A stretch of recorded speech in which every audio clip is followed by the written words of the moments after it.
about several of the most important issues confronting us these days. The first, of course, is going to be the communion issue with President Joe Biden and the ongoing debate, not only on the Senate and House side, where it is hot, but out in the country. And Steve, good afternoon and welcome. Good afternoon, Chris. It's good to be with you again, and all of those who are watching. Steve, the House has rules and the Senate has rules, and the Catholic Church has rules, but apparently Joe Biden doesn't think that he has to follow anybody's rules. Where do you think this stands with regard to the communion issue with regard to pro-abortion politicians? Well, you know, Chris, I became a Catholic years ago on a beautiful spring day in April of 1991 because I wanted a source of authority in my life. I wanted a church that would speak clearly and authoritatively about the moral issues of the day, including the abortion issue, but of course, encompassing many others. And I anticipated that would help me make correct moral decisions in my life that would keep me in a state of grace and eventually get me home to heaven. And so it is literally unfathomable to me that anyone who is a member of the Catholic Church, especially someone who claims to be a devout Catholic, a practicing Catholic, who is seen at Mass, like Joe Biden, would ever reject key teachings of the church that he claims to belong to. And I applaud the Bishops' Conference for moving forward with an effort to come to grips with this issue. And the issue is that not just Joe Biden, the issue is literally dozens of Democrat legislators in the House and the Senate who claim to be Catholic when they're back on the hustings and trying to convince naive and innocent Catholics to vote for them. But when they're in Washington, D.C., act as if they're members of, the secular party of secular humanism. I mean, they promote all kinds of things that are in opposition to the teaching of the Catholic Church. Several weeks ago, I had the pleasure of meeting again with my old friend, Archbishop Naumann from Kansas City, Kansas. And I asked him about the effort of the USCCB to create a document on the Eucharist that would make it clear that people who are openly, manifestly defying the teaching of the church in the matter of the life issues and other issues, and we're creating public scandal by doing so, by promoting and passing laws that contribute to the ongoing killing of the unborn. Make it clear that those people should not approach the communion rail unless they first were penitent, unless they first went to confession. And as we all do every time we go to confession, would thus pledge to sin no more and to avoid the near occasion of sin, which in this case would mean not overthrowing the Hyde Amendment. Now, Henry Hyde was another friend of mine, now deceased, whom I met several times on Capitol Hill. We had lunch together in the House dining room a couple of occasions. Of course, he was the author of the great Hyde Amendment, which forbids U.S. tax dollars from being used here in the United States to fund abortion. Now, regardless of where you fall on the abortion question, almost all Americans are opposed to, a vast majority anyway, are opposed to using taxpayer dollars to fund the killing of the innocent unborn. And so Henry Hyde wrote, and that amendment was passed and has been in place for decades. In fact, it was an amendment that Joe Biden, as a young senator from Delaware, stated in letters and in speeches that he firmly supported. Well, now he's submitted a budget to the U.S. Congress, which seeks to eliminate the Hyde Amendment and which would make everyone who pays taxes in the United States complicit in the act of abortion, because everyone who pays taxes in the United States would be paying, in small part, for federally funded abortions. Now, we now have, of course, the Bishops' Conference addressing the issue of the Eucharist, which is closely tied to this whole issue, because if you are a practicing Catholic, you should, of course, support the Hyde Amendment. If all Catholics in Congress, claimed Catholics in Congress, supported it, it would pass. It would become settled law. There would be no question. It wouldn't have to be attached as an amendment each year to legislation. Mm-hmm. But what particularly, got my dander up was the fact that 60 Democrat legislators have now written a letter to the USCCB accusing the USCCB of weaponizing the Eucharist, which is exactly, this is from upside down world. This is exactly the opposite of the truth. The legislator, and we won't name them necessarily, it'd take a long time for us to do so, who claims that the Catholic Church is weaponizing the Eucharist, is actually weaponizing it himself. He's using it as a political tool to gain support from Planned Parenthood, from NARAL, from all of the other pro-abortion groups, lobbying groups in the United States. He's misusing the Eucharist for political purposes. He is, in a sense, weaponizing the Eucharist. And this is the sort of thing we hear from the left all the time, right? They accuse us of doing precisely what they're doing. That's one of the tricks of the trade if you're on the left of the political spectrum. Final point on this is Archbishop Salvatore Cordileone, who from San Francisco, who has probably the biggest challenge in terms of an archdiocese in the United States. After all, his diocese encompasses Babylon by the Bay, San Francisco. Archbishop Cordileone, whose last name means heart of the lion, indeed has the heart of a lion, and has criticized this statement by the 60 Democrat legislators who are all pro-abortion. When these legislators point to the fact that they're trying to making real the basic principles at the heart of Catholic social teaching, like helping the poor, the disadvantaged, and the oppressed, protecting the least among us, that's what they say in their letter. But the least among us, Chris, are the unborn. The poor may have little, the unborn have nothing. They're clinging to life by a thin umbilical cord that connects them through the placenta to their mother.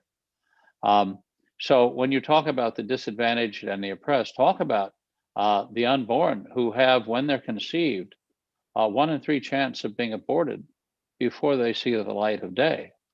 One of the principles of Catholic belief, of course, is to never intentionally kill and never enable others to kill innocent human life. And what life could be more innocent than the life of the unborn child, who is literally incapable of sinning and who is defenseless. And so this is why Archbishop Cordileone and all of the good bishops, Archbishop Naumann and 2/3 of the rest, supported drafting a document on the Eucharist, because this is a foundational principle. This is the one principle that if you do without it, all the rest really doesn't matter. It's like if your house is on fire, you're not up on the 3rd floor rearranging the furniture. You're down on the 1st floor putting out the fire. Abortion is a fire burning the heart of America, killing almost 1 million children each year. That fire must be put out before we can then have discussions about the minimum wage and poverty assistance, poverty alleviation, and so forth. And by the way, if you want to talk about child poverty, the best thing you could do to eliminate child poverty is to strengthen marriage, because children who are in single parent households disproportionately suffer from poverty. Anyway, we could go on, but I'm so grateful to the bishops for stepping up. Archbishop Naumann told me a few weeks ago that they had the votes to start drafting a document. There was a lot of pushback by some very well-known cardinals who are very closely connected to the Vatican. There was even pushback from some in the Vatican itself. But Archbishop Naumann was correct. The vote was in favor of drafting a document on the Eucharist, and hopefully it will be a strong document that will bring Joe Biden and other Democrat politicians back into support for this fundamental teaching of the church on the importance of innocent human life and its protection. Well, the one point that strikes me in the statement from the 60 legislators is their assertion that the church's position is contradictory.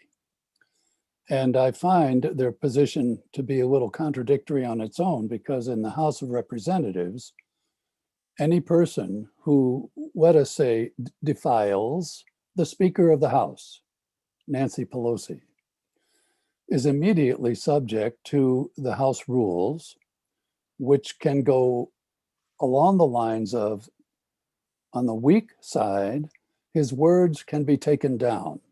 And that means that they're stricken from the record and he is silenced for the rest of the day. After that, he can be reprimanded. And a reprimand is very solid and a badge you don't want to wear when you go home to the district. Next is censure. And censure isn't a very common weapon. It doesn't have to be. People know better. The last I remember was Gary Studs, who was censured and turned his back on the House because he defied them even there. And the last, and they should have used it with Gary Studs, is expulsion. You can be expelled from the House by a majority vote. And Article 1 of the Constitution spells out that the House shall make its own rules. Now, one would think that the church has rules, and that if you're a member of the House, you're going to follow the House rules. And if you're a member of the church, you're going to be a member, you're going to obey the rules of the church. And if you're a member of both, the rules do not contradict one another at all, they harmonize. Yet we have the assertion that the church is contradictory because unless you believe in global warming, you are just as defiant and you are defiling the body, blood, soul, and divinity of Christ just as profoundly as you are when you aid and facilitate abortion. Well, we can have endless discussions about prudential questions like protecting the environment. I'm a strong conservationist myself, but clearly the paramount issue, the foundational issue, is protection of life. And the bishop's motivation, look, is pastoral. It's not political. They're interested in the salvation of souls and the reparation of scandal. That's a direct quote from Archbishop Cordileone. I, as a Catholic, am interested in the salvation of souls and avoiding scandal. I'm also interested in populating heaven, because the first commandment given to our first parents to be fruitful and multiply has never been rescinded. And our goal at the Population Research Institute is to encourage people to be fruitful and multiply, to help fill all of those empty mansions in heaven that our Lord speaks about, that when he says, there are many mansions in my Father's house. It's our job to fill them. You can't save a soul that hasn't been conceived. And so we encourage procreation. And of course, as all Catholics should be interested in salvation of souls, not just their own, but the souls of others. I've often heard it said that no one gets to heaven alone. You either take someone or you don't go. So that's our motivation here. And I pray for our president and all of these Democrat, Catholic, whether large C, small c politicians, who are aligning themselves with what can only be described as an ongoing slaughter of the innocents here, and jeopardizing their immortal souls in the process, and scandalizing millions of faithful Catholics. All for what? All for what seems to be, without speculating too much about their personal motivations, what seems to be crass political gain at the ballot box. Well, if we can move our conversation to China, a lot's happened in the last couple of weeks. The general media now at least concedes that the pandemic might have started from a virus created in the Wuhan lab. What's your perception of how well that possibility has been received in the scientific community? Well, I mean, I think that the regime media, the mainstream media, the media now that seems to take the administration's line, swallow the administration's line, hook, line, and sinker on any possible issue, has finally arrived at the party.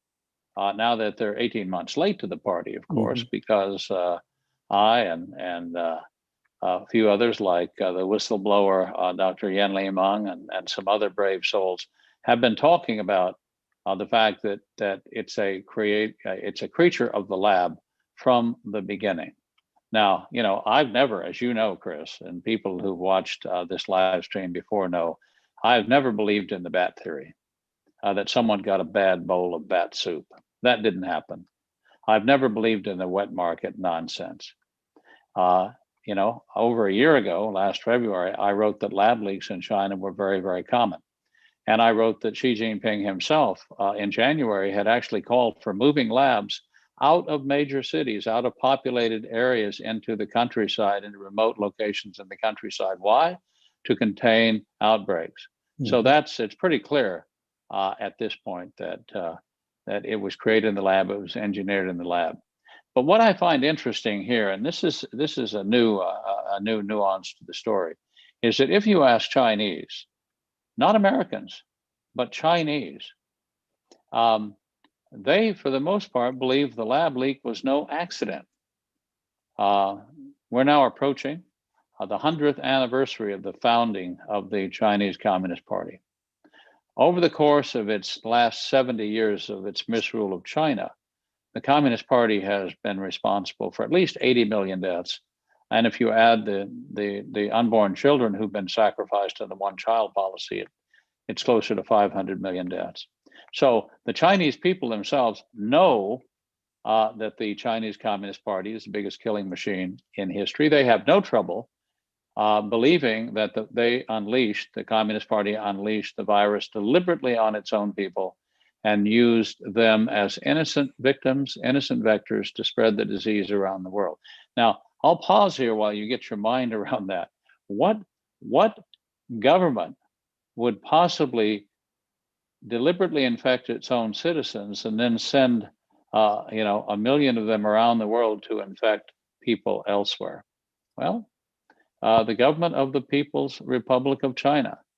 Now, another theory going around, and there's some evidence of this too, is that the Chinese Communist Party, through its military bioweapons arm, tried to start the epidemic by deliberately infecting those athletes who went to Wuhan for the military games in October of 2019. There were 9,000 athletes there from 100 different countries.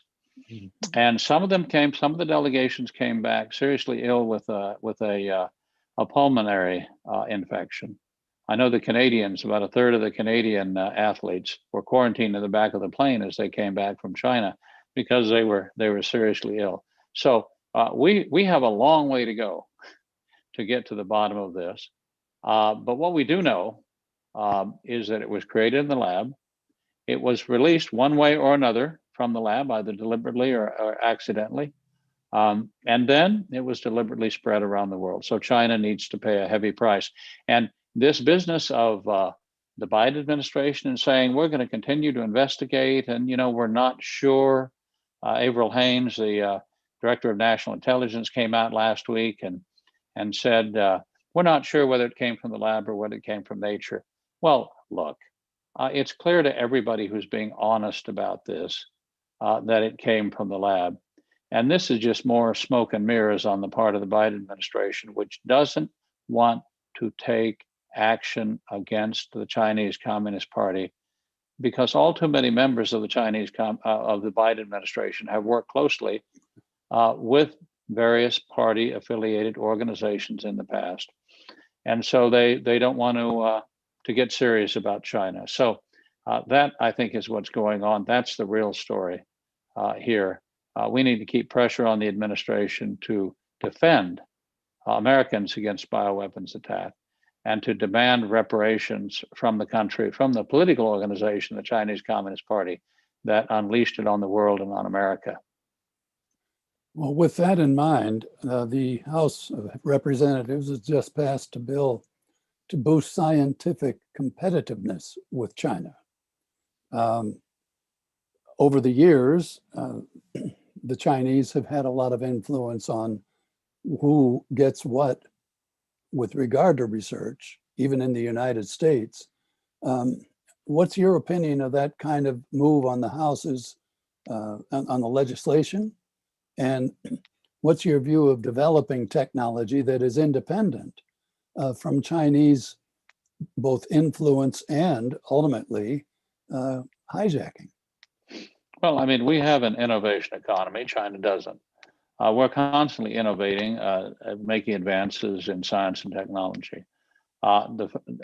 Spending a little more money through the National Science Foundation to encourage young Americans to major in STEM degrees, science, technology, engineering, and the rest, is a good idea. I actually went to graduate school for 3 years on a National Science Foundation fellowship, which was very generous, and which enabled me to, get advanced degrees without being an arm and a leg in debt. I'm grateful to the American people for making that happen. But at the time, in the late 70s, there were 500 such fellowships awarded each year across the United States. I don't know how many fellowships we'll see under the new legislation. We need 50,000 or more young, smart Americans educated in science and technology. I think that would be a very good investment. But that investment will be for naught if we continue to allow Chinese undercover agents masquerading as students to go to our universities like Stanford and other research universities, and then join departments and become lab assistants to professors who are engaged in cutting edge research, and then steal the technology, steal the scientific advances and take them back to China. That happens a lot. It happens a lot because it's deliberate on the part of the Chinese Communist Party. They have a 1,000 talents program where they're actively recruiting professors at American universities to take their research, paid for by the US taxpayer, to China and hand it over to the Chinese Communist Party and its research institutions. The other thing they do is they have a lot of People's Liberation Army officers who are tasked with stealing particularly useful military technology, coming to the United States under aliases, using false documents, that show that they're just civilians. They're not PLA undercover officers, which in fact they are. That has to stop as well. So we can win this competition as we won the competition against the Soviet Union. You and I were talking before we went on the air about how the Reagan administration policy caused the collapse of the Soviet Union. And it caused the collapse by three things. I once talked to Ed Meese about this. He was very clear on the subject. He said, we did three things that were very effective. One is we denied the Soviet Union capital. The second thing we did was we built up our military using cutting edge technology. You remember Star Wars. And the Soviets realized they couldn't compete.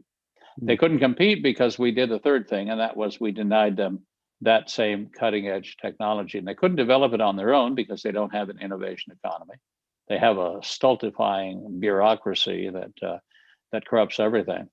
So if we do those three things, if we cut off financial aid to China, which still billions of dollars flowing to China through Wall Street and IPOs and the rest, and if we build up our military, stay strong, and if we cut off cutting edge technology theft by China, we will win this competition. And our goal should be, as Reagan said famously about the Soviet Union, he was asked, what's our goal here, Mr. President? He said, we win, they lose. That's right. I think that summarizes what our goal should be. He said that to Dick Allen in 1978, and that changed Dick's life. Here is a book I happen to have on my shelf. About 60 years ago, the very lengthy account of how Russia stole technology long before the communists and had been stealing all the way through the early years of the Cold War. It took Americans a long time to get used to that concept, frankly. And once they did, around the time that Reagan went to Reykjavik and walked out, I think that was the turning point in the entire Cold War. Well, as our last theme, I'm just wondering about our friends at Nike. The Nike's chief executive officer has now actually told his senior investors in one of those calls that they have every few weeks that his brand is of China and for China. And he said he realized that the first week he was on the job as CEO. How do you read that? Well, it's very interesting. There's a real backstory here. It's interesting. Last year, we caught Nike using Uyghur slave labor to make shoes in one of the factories run by one of its contractors in China. We had very specific information. There were some 800 Uyghurs there. They were there under slave-like conditions, not allowed to leave the factory compound, under watch, forced to attend re-education sessions in the evenings. So, and then there was also the question of the fact that all the cotton that goes into Nike products is produced in Xinjiang. What the people who lived there for the last 2,000 years say is, they call it Eastern Turkestan. The cotton is produced by slave labor as well. So when all that came out, Nike said a few months ago that it wasn't going to use cotton products sourced in Xinjiang anymore because of its connection with Uyghur slave labor. Well, that was good, except what happened then was the Chinese Communist Party, which uses economic warfare against countries and companies all the time because it controls the economy, right? Said, okay, we're going to launch a nationwide boycott of Nike products unless you reverse yourself. And I have to laugh at the media reports who say that some people in China are talking about boycotting Nike goods because of their criticism of China. It's not some people in China, as if they have an independent opinion, an opinion independent of the Chinese Communist Party. This is the Chinese Communist Party deciding that if it wants to put Nike off limits, if it wants Nike products withdrawn from the stores, if it wants the Chinese people not to buy Nike products, it will simply order that done. Mm-hmm. Well, the new CEO of Nike woke up to the fact that they might lose their entire China market unless they apologized, groveled, kowtowed, whatever you want to call it. And so that's why he said, we're of China and we're for China. And he practically fell all over himself saying, we're never going to criticize China again. But remember, this is the same country, or same company rather, Nike, that funds US organizations that are asking for reparations for a practice that ended in the United States in 1965. These organizations that Nike funds are asking for reparations for slavery that ended over 150 years ago. And yet now it's going to continue making its products and its profits in a country where slavery is alive and well, in a country where not only is it alive and well, they're going to be using materials in China that are produced by slave labor. Can you spell hypocrisy? I can. And there are a lot of woke companies who are so woke on this side of the Pacific, and then on the other side of the Pacific in China, they abandon all their principles for filthy lucre, for sheer profit. Let's be consistent about this. Well, both Apple and Coca-Cola joined Nike in a lobbying effort, and this is on the record. They have to register. They went down to Congress and opposed a bill condemning forced labor of Uyghur Muslims. The bill passed 406 to 3, 406 votes to 3, and that's usually a commemoration of a recently deceased member. Right. And the point is that they went down and fools of themselves on the floor of the House of Representatives, but they were obeying Beijing and knew that if they weren't there with a flag, Apple, Coca-Cola, Nike, and made it public that they were on the side of the losing three, that they were going to be terminated. This must be much more or less what the poor Chinese people under the social credit system must understand, that if they make a wrong move, the rug is pulled right out from under them.